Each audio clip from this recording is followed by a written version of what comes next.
എല്ലാവർക്കും നമസ്കാരം. ഈ ഒരു ഭാരതീയ സംസ്കാരത്തിൽ നമ്മൾ നമ്മളിൽ നിന്ന് വേണ്ടപ്പെട്ടവർ അവർ ശരീരം വിടുന്ന സമയം നമ്മൾ അവർക്ക് വേണ്ടി ബലികർമ്മങ്ങൾ ചെയ്യാറുണ്ട്. നമ്മൾ മരിച്ചവർക്ക് വേണ്ടിയിട്ട് ബലികർമ്മം ചെയ്യുന്നത് അവരുടെ കർമ്മത്തിനെ എത്രയും വേഗം ഇല്ലാതാക്കി അവരെ പൂർണ്ണമായിട്ടും ആത്മമുക്തിയിലേക്ക് നയിക്കാനായിട്ടാണ്. ഇതൊരു ജീവൻ മാത്രമാണ്. ഈ ജീവൻ ബന്ധനപ്പെട്ടിരിക്കുന്നത് പ്രാരാബ്ധ കർമ്മത്താലുമാണ്. ധ്യാനം ചെയ്യുന്ന ഒരു വ്യക്തി തിരിച്ചറിയുന്ന ഏറ്റവും വലിയൊരു റിയലൈസേഷൻ അവരുടെ പ്രാരാബ്ധ കർമ്മം എങ്ങനെ പ്രവർത്തിക്കുന്നു എന്നുള്ളതാണ്. ഈ ജീവൻ ഒരു ഉണർവുള്ളതാണ്, എന്നാൽ ഇതിൻ്റെ ബന്ധനം എന്ന് പറയുന്നത് പ്രാരാബ്ധവുമാണ്. ഇപ്പം ഈ ഒരു സംസ്കാരത്തിൽ 1008 ചന്ദ്രനെ പൂർത്തീകരിച്ച ഒരു ശരീരത്തിനെ നോക്കുമ്പോൾ 84-90 വയസ്സിന് ശേഷം മരണപ്പെടുന്നവരെ നമ്മൾ വലിയ കർമ്മങ്ങളൊന്നും ചെയ്യാറില്ല. അവരേകദേശം 48 മണിക്കൂറിനുള്ളിൽ ഒരു ശരീരം വീണ്ടെടുക്കും. ഒരമ്മയുടെ ഗർഭപാത്രം കിട്ടാൻ അവർക്ക് വളരെ എളുപ്പമായിരിക്കും. അവരുടെ കർമ്മങ്ങൾ ചെയ്താൽ അതിന് വളരെയേറെ ഫലപ്രാപ്തിയും ഉണ്ടാവും. അതേസമയം ഈ ജീവൻ ഒരു ശരീരം എടുക്കുന്നത് പ്രാരാബ്ധ കർമ്മങ്ങൾ പൂർത്തീകരിക്കുന്നതിൻ്റെ മുൻപേ, അല്ലെങ്കിൽ അത് ചെയ്തു അതിൻ്റെ അടിസ്ഥാന പ്രക്രിയയിൽ ഈ ജീവൻ നടന്നു പോയിക്കൊണ്ടിരിക്കുന്ന വഴിയിൽ പെട്ടെന്ന് ഈ ശരീരം വിടുമ്പം അത് വളരെയേറെ ബുദ്ധിമുട്ടായി തീരും. എപ്പോഴും തന്നെ യോഗ സംസ്കാരത്തിൽ പറയാറുണ്ട്, വികാരങ്ങളെല്ലാം ഒതുക്കണമെന്നുള്ളത്. അത് ഭക്ഷണത്തിനോടുള്ളതാണെങ്കിലും വസ്ത്രത്തിനോടുള്ളതാണെങ്കിലും എന്തിനോടുള്ള ലോഭങ്ങളാണെങ്കിലും നമ്മൾ ഇല്ലാതാക്കണമെന്നുള്ളത്. അടിസ്ഥാനപ്പെടുത്തുന്നത് നമ്മുടെ പ്രാരാബ്ധം ഇങ്ങനെയാണ് പ്രവർത്തിക്കുന്നത്. ഈ ശരീരം വിട്ടുകഴിഞ്ഞാൽ ഊർജം അത്രയും നിലകൊണ്ട് നിൽക്കുന്ന സമയത്ത് ഈ ശരീരം വിട്ടുകഴിഞ്ഞാൽ വീണ്ടും ഒരു ശരീരം കിട്ടാൻ വളരെ ബുദ്ധിമുട്ടാണ്. അതൊരു വാഹനാപകടത്തിലൂടെയോ അല്ലെങ്കിൽ അസുഖം വന്നോ പ്രായമാകുന്നതിൻ്റെ മുൻപേ ഏതെങ്കിലും വിധത്തിൽ ഈ ശരീരം വിട്ടുപോയി കഴിഞ്ഞാൽ നമ്മുടെ സംസ്കാരത്തിൽ ഒത്തിരി ബലികർമ്മങ്ങൾ ചെയ്യാറുണ്ട് അവർക്കായിട്ട്. അവരുടെ ഇതിനിപ്പോൾ ഒരു തിരിച്ചറിവുണ്ട്, എന്നാൽ ഈ തിരിച്ചറിവില്ലാത്തൊരു വാക്ക് ബലികർമ്മത്തിലൊക്കെ തന്നെ ഒരു വസ്ത്രത്താലോ ഒരു അരിയും നെല്ലിലാലും പോലും അവരെ ആകർഷിക്കാൻ നോക്കുന്നു. എന്തിനോടൊക്കെയാണോ ഇത് അമിത വികാരങ്ങൾ കാണിച്ചുകൊണ്ടിരുന്നത്, അതെല്ലാം ഈ ശരീരം വിട്ട് കഴിഞ്ഞാൽ കൂടുതൽ ആസക്തിയിലേക്ക് വരുന്നു. എന്നാൽ അതിൻ്റെ ഒരു വല്ലാത്തൊരു വികാരങ്ങളിലേക്ക് ഇത് കടക്കുന്നു. ഇതിനൊരു നിയന്ത്രണമുണ്ട്. ഇപ്പോൾ ഒരു വളർന്നു വന്നൊരു ബുദ്ധി ആയതുകൊണ്ട് പല വികാരങ്ങളെയും നിയന്ത്രിക്കാൻ സാധിക്കുന്നുണ്ട്.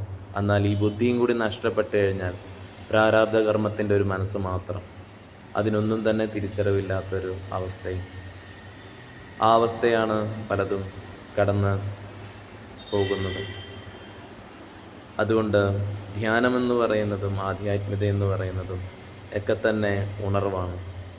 ഒരു വ്യക്തി ഊർജത്താൽ ഉണർന്നിരിക്കുകയാണെങ്കിൽ, ഊർജത്താലാണ് മനസ്സിൻ്റെ പ്രാരാബ്ധത്തെ ഇല്ലാതാക്കുന്നത്, ഒരു തിരിച്ചറിവിനെ ഗ്രഹിക്കാൻ സാധിക്കുന്നത്.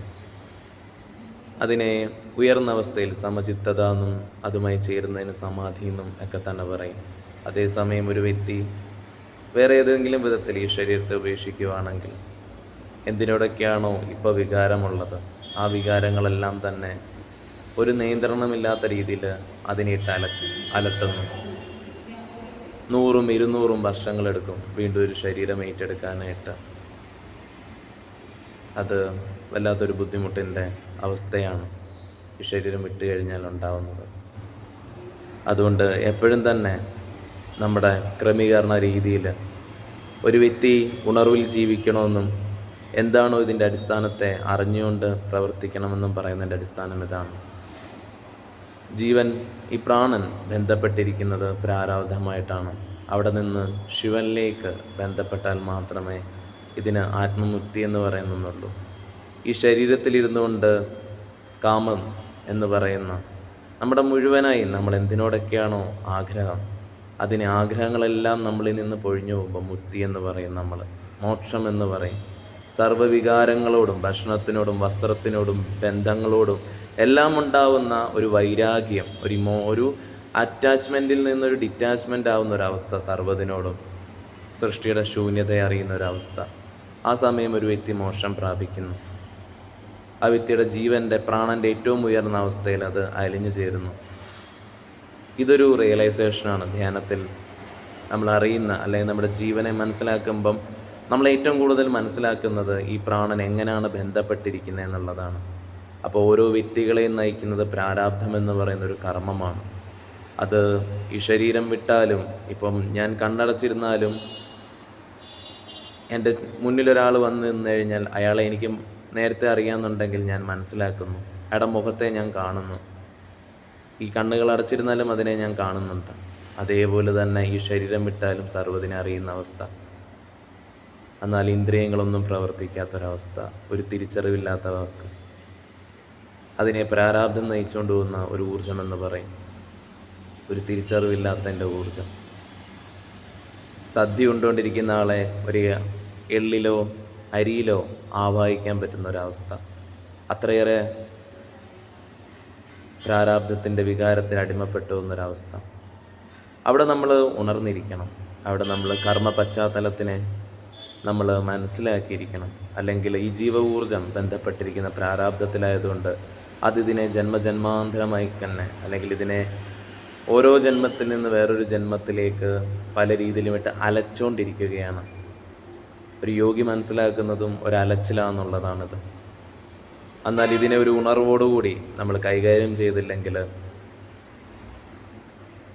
നമ്മൾ ഇതിൻ്റെ സർവമായിരിക്കുന്ന ഒന്നിനെ നമ്മൾ അറിയുന്നില്ല. ഇതിൻ്റെ ബോധത്തിൻ്റെ ഉണർവാണ് ഇതിൻ്റെ ഏറ്റവും ഉയർന്ന അവസ്ഥ. എല്ലാവർക്കും നമസ്കാരം.